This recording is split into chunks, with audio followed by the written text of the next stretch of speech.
নমস্কার বন্ধুরা, care kitchen স্কুলে সবাইকে স্বাগত। আমি আজকে তৈরি করব ছোলার ডালের কোপ্তা। ছোলার ডালের কোপ্তা তৈরি করতে কি কি লাগে আমি একটু দেখিয়ে দিচ্ছি। এবং এখন আমি ছোলার ডালটা কালকে রাত্রিরে ভিজিয়ে রেখেছিলাম, সেটা আগে বেটে নেব। আর আমি করতে করতে কি কি মশলা লাগছে সবই দেখিয়ে দেবো। এই ছোলার ডালটা কালকে রাত্রিরে ভিজিয়ে রেখেছি, এখন আমি গ্রাইন্ডারে দিয়ে এটাকে পেস্ট করে নেব। ছোলার ডালের কোপ্তাকারি করার জন্য আমি এখানে 200 গ্রাম ডাল নিয়েছিলাম, সেই ডালটা আমি পেস্ট করে নিয়েছি। মনে করলে আপনারা, আমি গ্রাইন্ডারে পেস্ট করেছি, আপনারা মনে করলে শিলেও পেস্ট করে নিতে পারেন, পেস্ট করে নিলেই হবে। এবার আমি এতে মশলা দেওয়ার জন্য, যেগুলো বাটবো সেই মশলা দেওয়ার জন্য আমি কিছুটা পরিমাণ রসুন দেবো, পরিমাণ মতো। আমি 200 ডালে এইগুলো রসুনটা দিয়েছি, আদাও তাই পরিমাণ মতো দেবো, কারণ আমি একটা কারি করব, সেই কারিটারও মশলা একেবারে আমি বেটে নিচ্ছি দিয়ে। আর এবং জিরেটা আমি একটু আগে থেকে, যেহেতু জিরেটা শক্ত, আমি আগে থেকে একটু ভিজিয়ে দিয়েছিলাম। আমি এই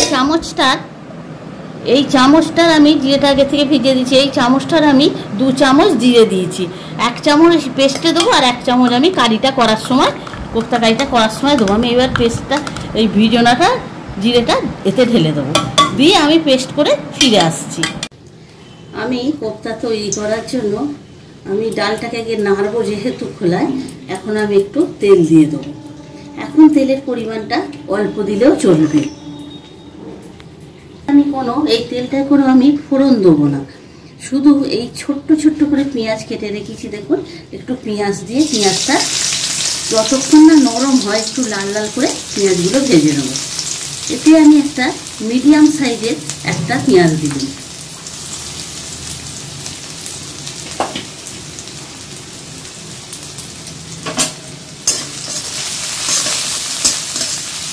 পেঁয়াজটা নরম করে একদম ভেজে নেব। পেঁয়াজটা যতক্ষণ ভাজা হচ্ছে ততক্ষণ আমি এদিকে ডালটাকে একটু রেডি করে নেব। ডালটা রেডি করার জন্য পরিমাণ মতো, আমি 200 গ্রাম ডাল নিয়েছি বলছি, সেই পরিমাণে আমি নুন দিয়ে দেবো। এবং এতে একটু চিনি দিতে হবে। আমি এই চামচটা 2 চামচে চিনি দিয়ে দেবো। নুন, চিনি, আর আমি একটুখানি লঙ্কার গুঁড়ো এতে ব্যবহার করব, একটু ঝাল ঝাল হওয়ার জন্য। কোপ্তার ভাজা কোপ্তা খাবেন যখন, তখনই কিন্তু একটুখানি তাহলে ভালো লাগবে, ওই জন্য একটু লঙ্কার গুঁড়ো দিয়ে দেবো। আর আমার একটা সমস্ত মশলা দিয়ে একটা আমার পেস্ট করা আছে, এটা সমস্ত মশলা। সেই মশলাটাকে আমি হালকা, সমস্ত মশলা দিয়ে হালকা খোলায় ভেজে আমি রেখেছি, সেটা একটু দিয়ে দেবো।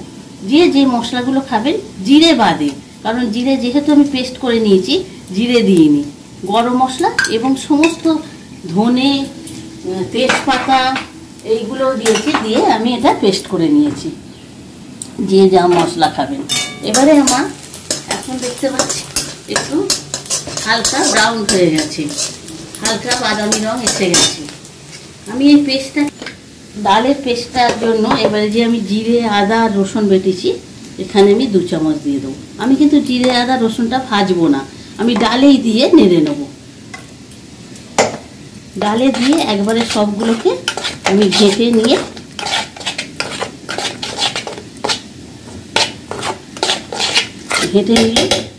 এইবারে আমি এই যে ডালটা, এই যে পেঁয়াজটা দেখতে পাচ্ছেন, পেঁয়াজটা লাল হয়ে গেছে।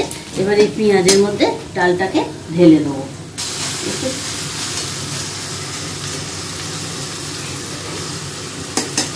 কোপ্তাটা আমি এবারে এইভাবে তৈরি করছি।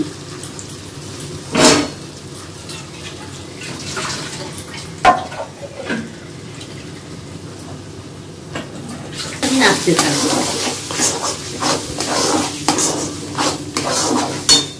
আর এই বাটি ধোয়া ডালটা আমি এতে দিয়ে দেবো।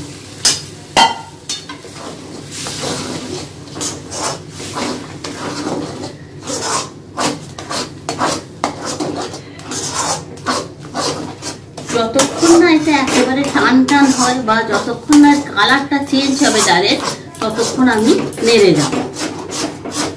তবে এটা বেশি সময় লাগে না, এই কোপ্তা করতে তাড়াতাড়ি হয়ে যাবে। আপনারা পেঁয়াজ নাও দিতে পারেন, যারা পেঁয়াজ খাবেন না তারা পেঁয়াজ দেবেন না, কিন্তু আমি একটু পেঁয়াজ হালকা করে দিয়েছি। দেখবেন কোপ্তা যদি যখন খাবেন তখন মুখে পড়লে পেঁয়াজগুলো ভালো লাগবে খেতে।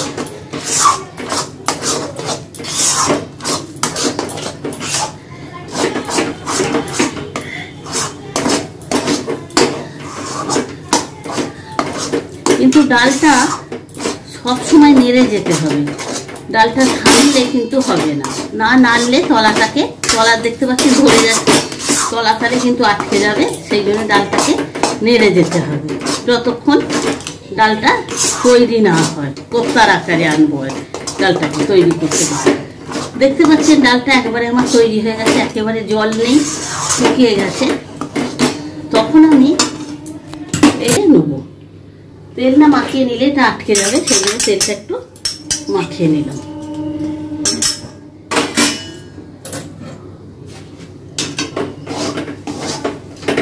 এইবার আমি এটা ঢেলে নেব।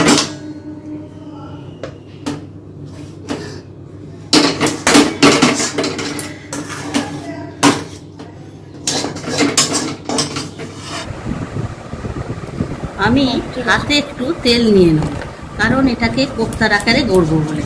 আমি এটা একটু নেড়ে নিয়েছি, নিয়ে ঠান্ডা করব বলে। এবার মোটামুটি ঠান্ডা, গরম থাকবে, খুব ঠান্ডা হলে হবে না, ঠান্ডা হয়ে গেলে আবার এটা ঠিক করে গোল শেপ দেওয়া যাবে না। এইবারে আমি এইভাবে গোল কোপ্তার আকারে শেপ দিয়ে দেবো, গোল গোল করে।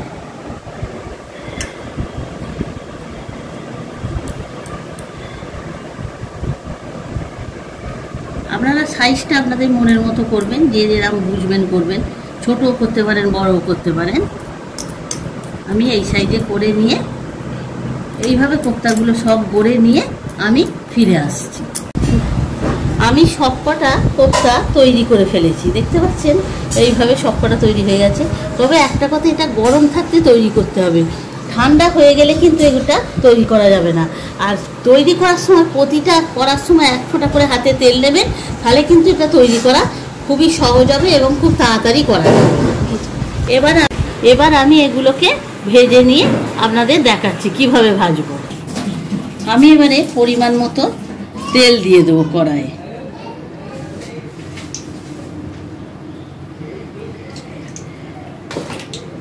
তেলটা এখন আমি গরম না হলে কোপ্তাগুলো ছাড়বো না, তাহলে ভেঙে যাবে।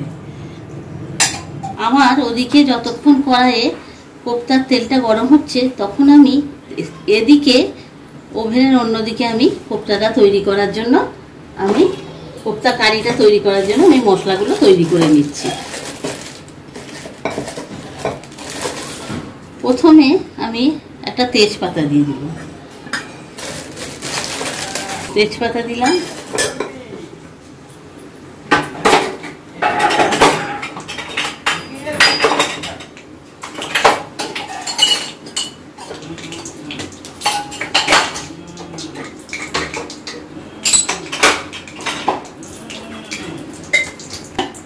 একটু সেন্ট হয়ে বেরিয়ে গেলে আমি তাতে কুচো কুচো করে পেঁয়াজ ভেজে নিচ্ছি।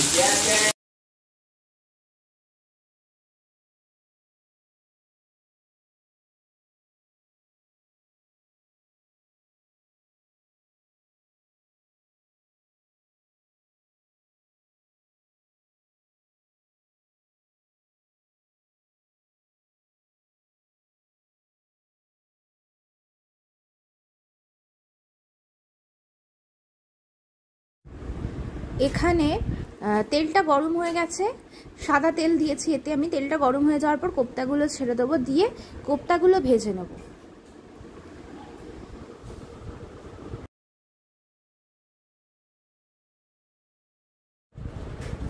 কোপ্তাগুলো ভাজতে আমার একটু সময় লাগবে, খুব জোরে গ্যাসটা দেওয়া যাবে না, আস্তে দিতে হবে, মিডিয়ামে গ্যাসটা দিয়ে কোপ্তাগুলো ভাজতে হবে।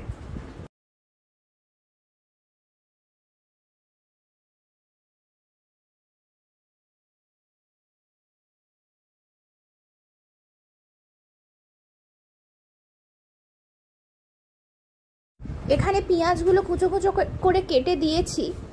পেঁয়াজগুলো যাতে একটু নরম হয়ে যায় তাই জন্য এতে পরিমাণ মতো নুন দিয়ে দেবো। যতটা নুন আমাদের লাগবে নুনটা দিয়ে দেবো, যাতে পেঁয়াজগুলো তাড়াতাড়ি একটু নরম হয়ে যায়।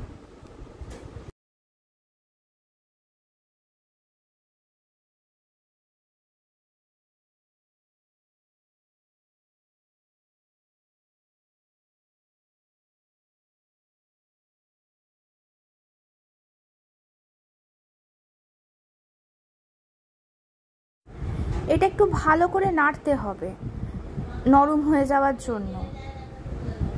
তারপর একটু কোপ্তাটা দেখে নিতে হবে, কোপ্তাগুলো একটুখানি উল্টে পাল্টে দিতে হবে।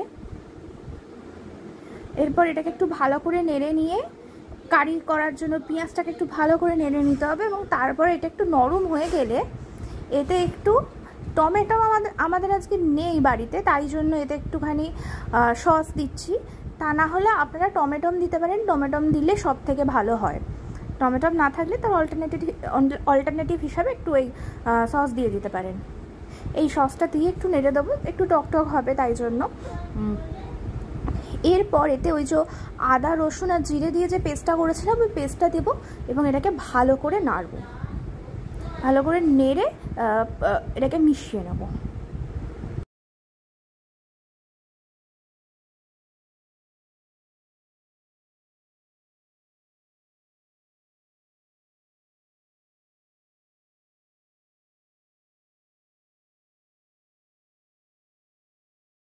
পরিমাণ মতো হলুদ দিয়ে দিন, পরিমাণ মতো লঙ্কা দিয়ে দিলাম। মশলার গন্ধ একেবারে সেন্ট ছেড়ে গেছে, তখন আমি অল্প একটুখানি জল দিয়ে দিচ্ছি।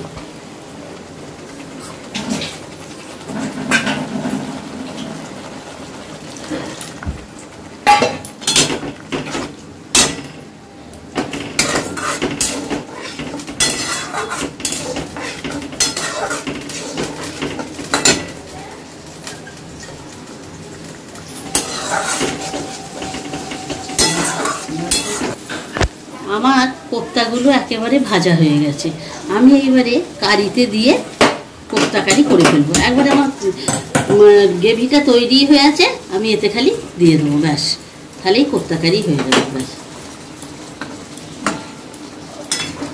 আমার কোপ্তা একেবারে ছোলার ডালের কোপ্তা কারি একেবারে রেডি।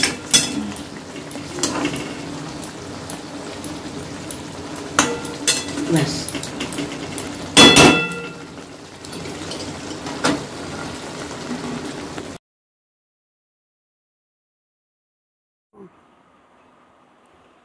এই পথটি কমপ্লিট হয়ে গেছে। পথটি বাড়িতে সকলে ট্রাই করবেন, কেমন লাগলো আমাকে কমেন্ট করে জানাবেন। আমার চ্যানেলটি লাইক, শেয়ার, সাবস্ক্রাইব করে আমার সাথে থাকবেন। এতক্ষণ আমার সাথে থাকার জন্য সকলকে ধন্যবাদ। সকলে ভালো থাকবেন। দেখা হচ্ছে পরের ভিডিওতে নতুন একটি রেসিপি নিয়ে। নমস্কার।